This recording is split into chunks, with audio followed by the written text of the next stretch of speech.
Hello everyone, আপনাদের digital forensics পার্টের basic data recovery নিয়ে আজকে এই ভিডিওতে দেখাবো যে কিভাবে যে কোনো ড্যামেজ বা করাপ্টেড ফাইল খুব সহজেই রিকভার করা যায়।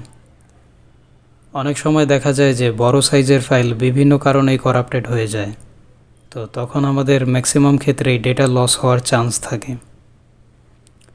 সেই ফাইলগুলো কিভাবে রিকভার করবেন চলুন সেটা দেখা যাক।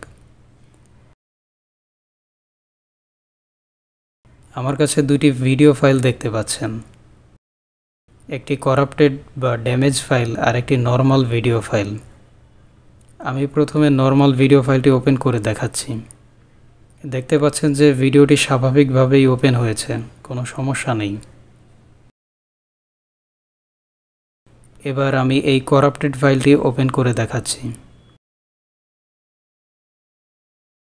দেখতে পাচ্ছেন যে এটি ওপেন হলো ঠিকই, কিন্তু হেক্সাডেসিমেল কোডে দেখাচ্ছে এবং এরর শো করেছে। এরকম টেকনিক্যাল সমস্যা বিভিন্ন কারণেই হতে পারে, যেমন কোনো ফাইল রান হওয়ার জন্য কোডেকে মিসম্যাচ হলে, অথবা বাইনারি কোডের পরিবর্তন, ফাইলের মেটাডেটা হারিয়ে যাওয়া, অথবা ফাইলের হেডার, ডেটা ব্লক, ফুটারের পরিবর্তনের কারণে অপারেটিং সিস্টেম ফাইলটি ঠিকঠাকভাবে রিড করতে না পারলে করাপ্টেড বা আনরিডেবল ফরম্যাট দেখাতে পারে।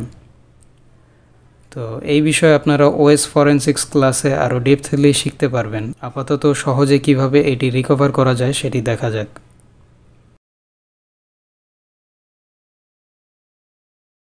তো গুগলে গিয়ে আপনারা সার্চ করবেন স্টেলার রিকভারি ফর ভিডিও, যেহেতু আমাদের ফাইলটি একটি ভিডিও ফাইল।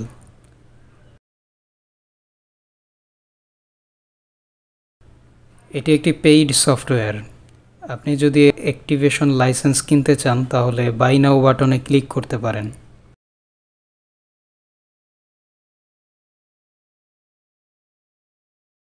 আমার অলরেডি ডাউনলোড করা আছে, তাই আমি আর ডাউনলোড করছি না।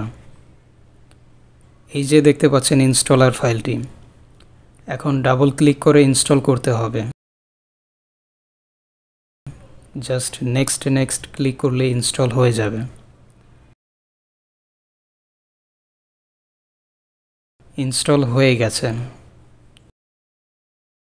এবং এখানে দেখতে পাচ্ছেন যে একটি শর্টকাট তৈরি হয়েছে।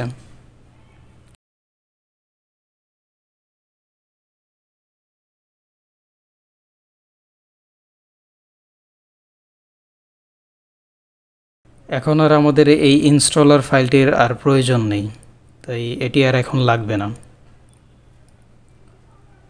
এখন সফটওয়্যারটি ওপেন করা যাক। এখানে ভিডিও ফাইল অ্যাড করার অপশন রয়েছে, আর এখানে দেখাচ্ছে যে সফটওয়্যারটি অ্যাক্টিভেশন করতে হবে। যাই হোক, এখন আমাদের ফাইলটি অ্যাড করে ফেলি।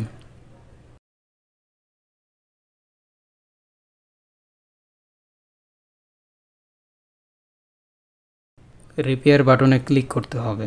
এটি রিপেয়ার হতে কিছুটা সময় নেবে। দেখুন এটি কমপ্লিট দেখাচ্ছে, কিন্তু আসলে আরেকটু কাজ বাকি আছে। এখানে অ্যাডভান্স রিপেয়ার অপশনে ক্লিক করতে হবে।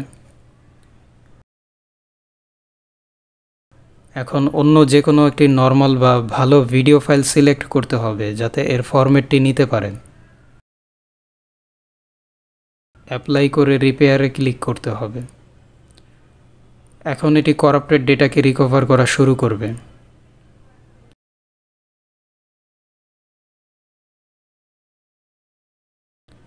এটি কমপ্লিট হয়ে গিয়েছে। এখন এটি প্রিভিউতে ক্লিক করলে দেখা যাবে।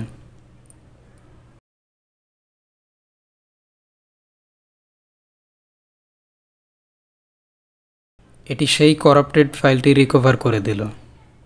এখন যদি আমরা এই রিকভার করা ফাইলটি সেভ করতে চাই, দেখুন অ্যাক্টিভেশন কি চাচ্ছে। অ্যাক্টিভেশন কি ছাড়া এটি আমাদেরকে সেভ করতে দিবে না। এখন যদি আপনি এটি কিনে ব্যবহার করতে চান তাহলে $70 দিয়ে কিনে ব্যবহার করতে পারেন, কিন্তু আমার কাছে এইটার বাইপাস একটা ওয়ে আছে। আমি বরং সেটাই কাজে লাগাই। আমার কাছে দুইটা এক্সিকিউটেবল ফাইল আছে। এটা কপি করে স্টেলার সফটওয়্যারটির যেখানে ইনস্টল করা হয়েছে সেখানে পেস্ট করতে হবে। এটা শুধু অ্যাক্টিভেশন কোডটা বাইপাস করার জন্য। মেইন ফাইলটিতে কোনো চেঞ্জ করা হয়নি। এখন এটি রান করলে এই যে দেখেন এখানে অ্যাক্টিভেশন কিটা ডিসেবল হয়ে গেছে। এখন আর অ্যাক্টিভেশন কি চাইবে না। এখন আবার আগের মতো করে ড্যামেজ ফাইলটি অ্যাড করে দিতে হবে, একটু সময় লাগবে।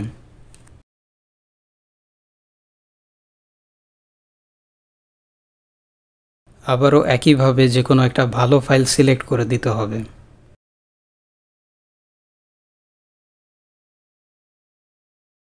এখন ওয়েট করতে হবে। কমপ্লিট হয়ে গেছে। এখন সেভ করতে হবে। দেখুন এখন আর অ্যাক্টিভেশন কি চাচ্ছে না। এখন সেভ করতে পারবো। যেখানে সেভ করতে চাই সেখানে একটি ফোল্ডার তৈরি করে ওকে করতে হবে। ব্যাস, কাজ শেষ। সেভ ফোল্ডারে ফাইলটা রিকভার হয়ে গেছে।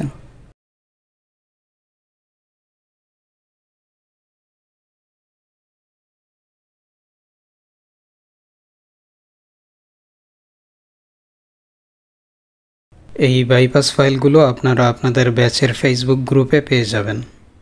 দেখা হবে টেকনিক্যাল বিষয়গুলো নিয়ে লাইভ ক্লাসে।